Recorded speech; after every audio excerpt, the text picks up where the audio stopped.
सुप्रभात बच्चों। आज हम करेंगे कृतिका हमारी किताब का तीसरा पाठ, साना साना हाथ जोड़ी।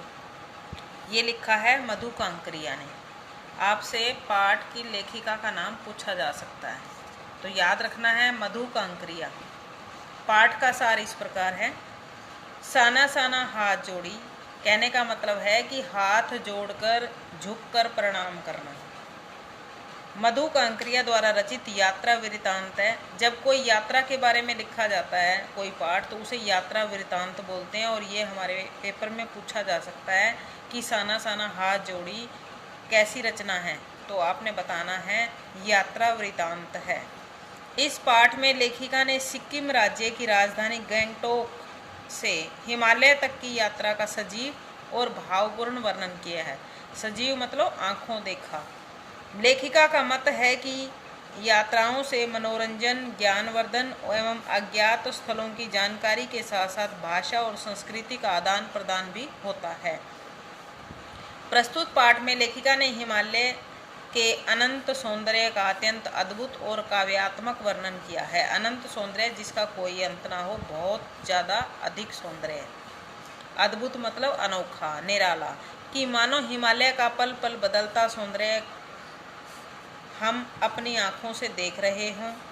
ऐसा वर्णन किया पाठ में जैसे कि हम ही हिमालय की यात्रा कर रहे हैं और हम ही सब कुछ देख रहे हैं, लेकिन वास्तव में ये लेखिका अपनी आँखों से दिखा रही है।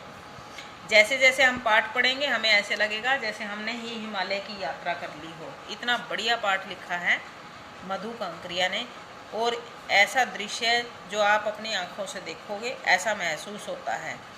इस यात्रा वृत्तांत में महिला यायावरी विशिष्टता भी देखी जा सकती है।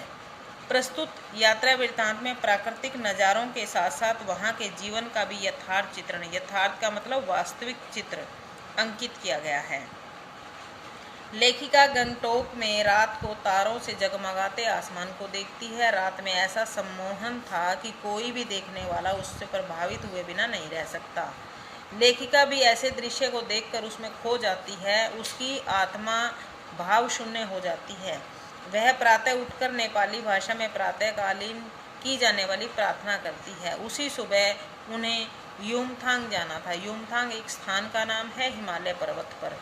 यदि मौसम साफ हो तो वहां से हिमालय की सबसे ऊंची चोटी दिखाई देती है। मौसम साफ था किंतु आकाश में हल्के हल्के बादल थे, इसलिए हिमालय की ऊंची चोटी कंचनजंगा दिखाई न दे सकी थी। आप एसएस में पढ़ चुके हो कि हिमालय पर्वत पर जो सबसे ऊंची चोटी है वो कंचनजंगा है, जिसे केटू कहते हो आप लोग। युमथांग गंगटोक से लगभग 149 किलोमीटर दूर था। उनके ड्राइवर कम गाइड का नाम जितेन नार्गे था। ड्राइवर मतलब वो जिप्सी भी चला रहा था लेखिका की, और कम गाइड मतलब गाइड वो था वहाँ का। और गाइड बेटा वो लोग होता है जो वहाँ के दृश्य के बारे में, वहाँ के स्थानों के बारे में हमें अच्छी प्रकार से पूर्ण और शुद्ध जानकारी देता है।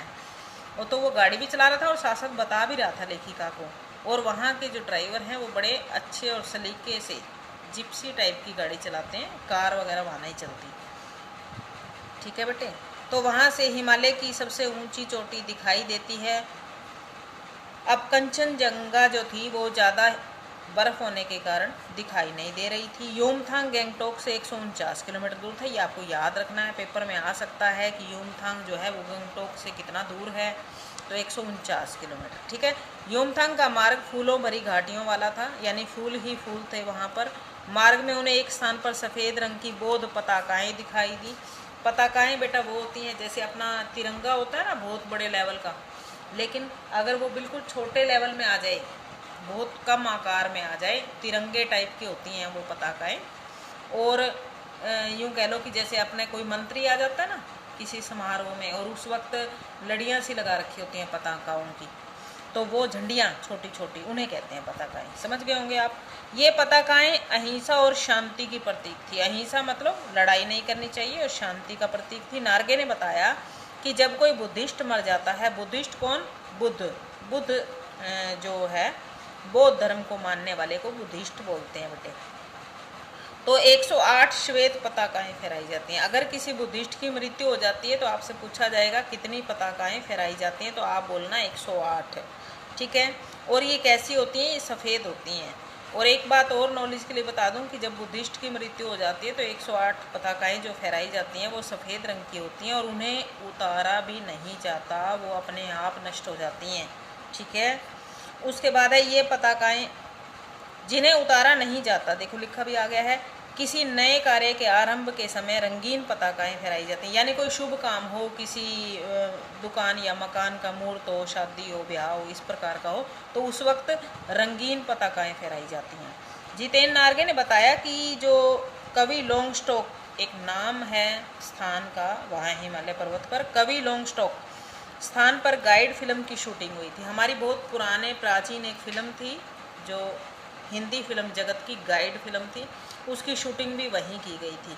कौन सा स्थान था, तो आपसे पूछेंगे कि गाइड फिल्म की शूटिंग कहाँ हुई थी, तो आप बताना कवि लॉन्गस्टॉक। ओके, उन लोगों ने मार्ग में एक घूमता हुआ चक्र भी देखा, ठीक है, जिसे धर्म चक्र कहते हैं। आप साइकिल का पहिया देख सकते हो जैसा धर्म चक्र, उस टाइप का एक धर्म चक्र उन्होंने देखा। यहाँ के लोगों का विश्वास है कि उसे घुमाने से घुमाने वाले के सारे पाप धुल जाते हैं। तो इसी प्रकार जैसे बेटा हमारा हिंदुओं में विश्वास है कि हिंदू जाति क्या विश्वास करती है कि गंगा में नहा लें तो गंगा स्नान करने के बाद पाप धुल जाते हैं, इसी प्रकार उन लोगों का ये विश्वास है कि अगर इस चक्र को घुमा दें तो उस घुमाने से उसके सारे पाप नष्ट हो जाते हैं, खत्म हो जाते हैं, धुल जाते हैं। लेखिका को लगा कि सब स्थानों के लोगों की आस्थाएं, विश्वास, अंधविश्वासों और पाप पुण्य संबंधी धारणाएं लगभग एक समान हैं। कहने का मतलब लेखिका ने ये सोचा कि अगर मैं समतल स्थानों पर जाती हूँ तो भी लोग अपनी धारणाएं बनाए बैठे हैं, धर्म बनाए बैठे हैं, अपनी आस्थाएं बनाए बैठे हैं, और अगर मैं इतनी ऊंचाई पर आ गई हूँ तो भी लोगों की अपनी आस्थाएं हैं, धर्म है, विश्वास है, अंधविश्वास है, कुछ भी कह सकते हैं। तो सब जगह इसका मतलब एक जैसा ही है।